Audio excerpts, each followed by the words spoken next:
मार दे तू मुख के भीतरिया हो, इजतिया लुटाई गईल हो। नेहा सिंह राठौर जिनका मणिपुर की बेटी के दर्द सुनाई देला, लेकिन बंगाल की बेटी के दर्द इनका कान तक ना पहुंच पाई। और ई पेड़ कलाकार के हम अपन गीत से जवाब दें और हम पूरे देश के बेटी खातिर आवाज उठाएं। तो आई बंगाल की बेटी खातिर एक बहुत ही मार्मिक गीत बा। इस गीत के माध्यम से बेटियन के दर्द समझी और इस समाज की सच्चाई तारी भारत माई शीशे के समैया, बेटिया के मारताई देश निर्दयिया हो, बेटिया के मारताई देश निर्दयिया। रोआ तारी भारत माई, रोआ तारी भारत माई शीशे के समैया, बेटिया के मारताई देश निर्दयिया हो, बेटिया के मारताई देश निर्दयिया। धरती के देवताई डॉक्टर कहाली, धरती के देवता डॉक्टर कहाली, सेवा में दे सके हो जीवन बिताली। इनको के छोड़लक नहीं पापी रे कसैया, बेटिया के मारताई देश निर्दयिया हो, बेटिया के मारताई देश निर्दयिया। रोड पर मराली कबो कोखा में मराली, रोड पर मराली कबो कोखा में मराली, कबो तीजाब से हो बेटिए नहाली।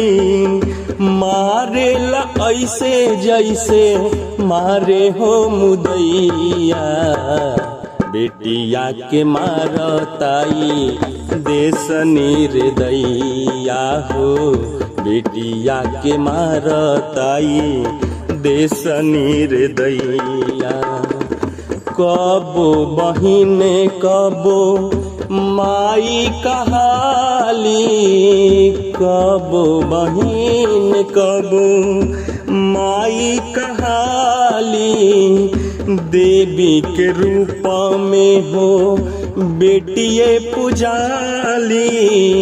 तब काहे रे पके हो उठता विषैया, बेटिया के मारताई देश निर्दयिया हो, बेटिया के मारताई देश निर्दयिया।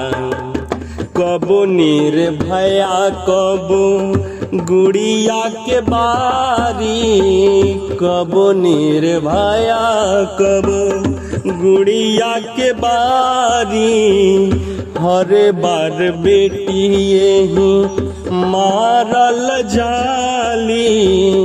कानून दे सके हो बनल रख भैया, बेटिया के मारताई देश निर्दयिया हो, बेटिया के मारताई देश निर्दयिया। जागी कब लोग जागी इहो रे समैया, जागी कब लोग जागी इहो रे समैया। पापियन के होई कब निमन उपैया, बेटिया के सुनी कब लोग रे दुहैया, बेटिया के मारताई देश निर्दयिया हो, बेटिया के मारताई देश निर्दयिया।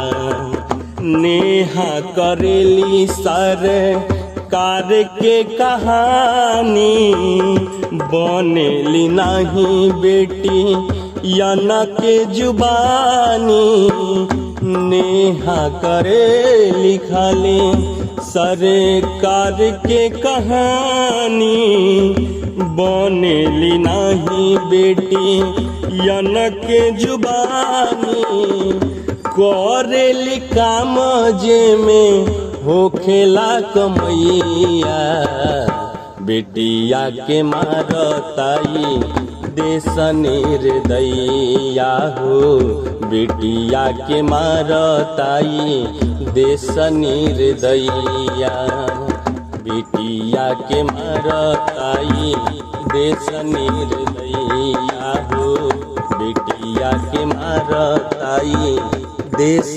निर्दयिया। बेटियों के दर्द को हमने अपने शब्दों में बयां किया।